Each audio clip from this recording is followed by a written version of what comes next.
Diqqat! Shoshilinch tezkor xabar.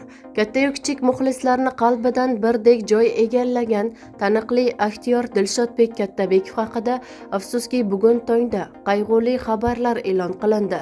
Xalq duoda bo'ling. Assalomu alaykum hurmatli tomoshabin. Tezkor yangiliklardan birinchilardan bo'lib xabardor bo'lishni istasangiz, videomiz ostida bir dona like va podpisatsiya tugmachasini bosib qo'yishni unutmang. Qo'shiqchilikni orzu qilgan, bitta rol bilan mashhur bo'lgan, o'zidan 14 yosh kichik qizga uylangan Dilshodbek Kattabekov bugun 35 yoshda. Kichkina tabib filmidagi Doniyor roli bilan tomoshabinlar mehrini qozongan aktyor Dilshodbek Kattabekov 27 fevral kuni 35 yoshni qarshi oldi. Ushbu sana munosabati bilan ijodkorning hayot yo'liga nazar tashlaymiz. Kichkina tabibning muvaffaqiyati. Bolaligidan qo'shiqchi bo'lishni niyat qilgan Dilshodbek Kattabekov kutilmaganda aktyorlik sohasiga qadam qo'ygan. 5 yoshdan boshlab davlat tadbirlarida ishtirok etish uchun Sirdaryodan Toshkentga kelgan Dilshodning yaqinlariga Kichkina tabib filmining kastingida ishtirok etishni taklif qilishadi. Doniyor roliga talabgorlar nihoyatda ko'p bo'lgan. 100 dan ortiq ishtirokchilar orasidan tanlab olingan.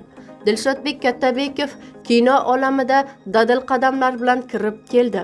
Buvim 1998-yilda O'zbek telefilmga olib borgan.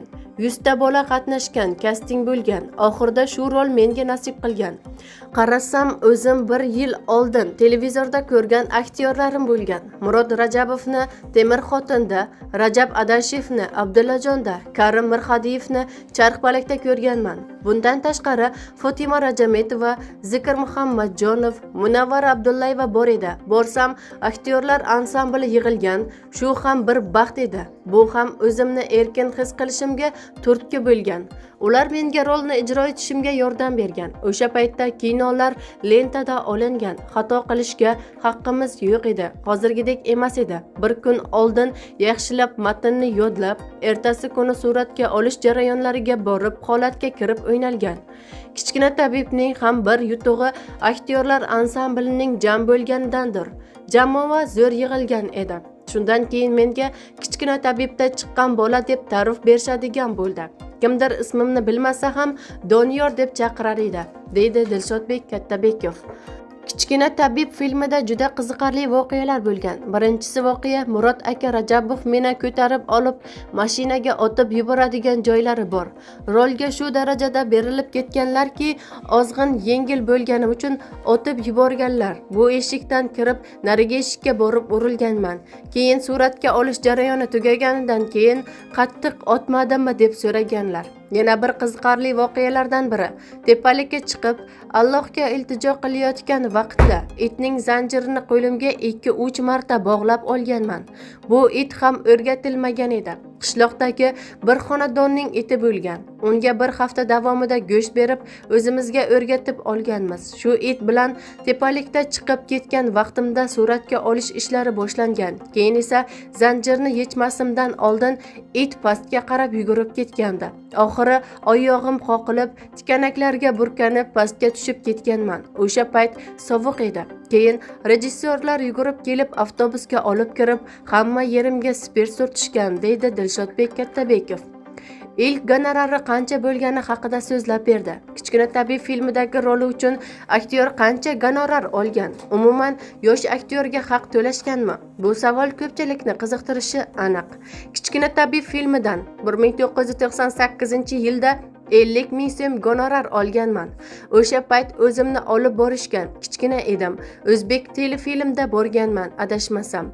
Buxgalter rus ayol bo'lgan. Meni ko'tarishgan, qog'ozni berib qo'l qo'y deyishgan.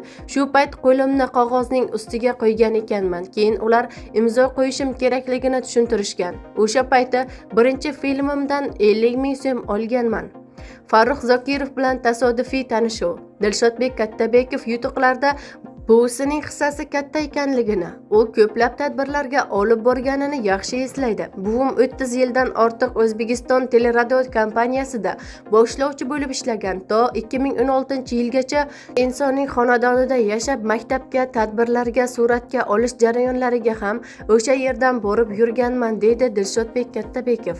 Shaxsiy hayoti. Dilshodbek Kattabekov 2023-yilning oktyabrida 33 yoshida 19 yoshli Zuhra ismli qizga uylandi. Aktyorning to'yida O'zbek shou biznesining ko'plab taniqli vakillari mehmon bo'ldi. O'zbek shou biznesda uylanmagan men qolgandim. Shuning uchun hamkasblar, ustozlar 4-5 yildan beri qachon uylanasan deb so'rashayotgan edi. Shu yilga nasib qilgan ekan. Odam yosh o'tgan sayin anchagina injiq bo'lib qolar ekan. Avgust oyida xolam qo'shnisining qizi bilan uchrashib ko'rishini tavsiya qildi. Borib qiz bilan ko'rishib 10 daqiqacha gaplashib o'tirib, bir-birimizga ma'qul bo'ldik, shunday qilib to'yimiz bo'lib ketdi. Rafiqam ijtimoiy tarmoqlardan foydalanmaydi, faqat Telegram messenjerida ruxsat berganman. Uchrashuvga chiqqanimda Zuhraning yerga qarab uyalib o'tirishi e'tiborimni tortgan, chunki ayol kishi erkak kishi bilan gaplashganda ko'ziga tik qarab turmasligi kerak. Kino sohasida ancha faoliyatim to'xtab qoldi. Film va seriallarda ancha bo'ldi. Suratga tushmayapman. Oxirgi rol ijro etgan filmim Mahallada Dudu gap 2 bo'ldi. Hozir ham takliflar bo'lyapti. Uyda ham 2-3 ta ssenariy turibdi, lekin hozir avvalgidek yaxshi loyihalar yo'q. Kichkina tabib, muhabbat sinovlariga o'xshagan ssenariylar yo'q. Shuning uchun ekranlarda ko'rinmay turibman, deydi aktyor bergan intervyusida.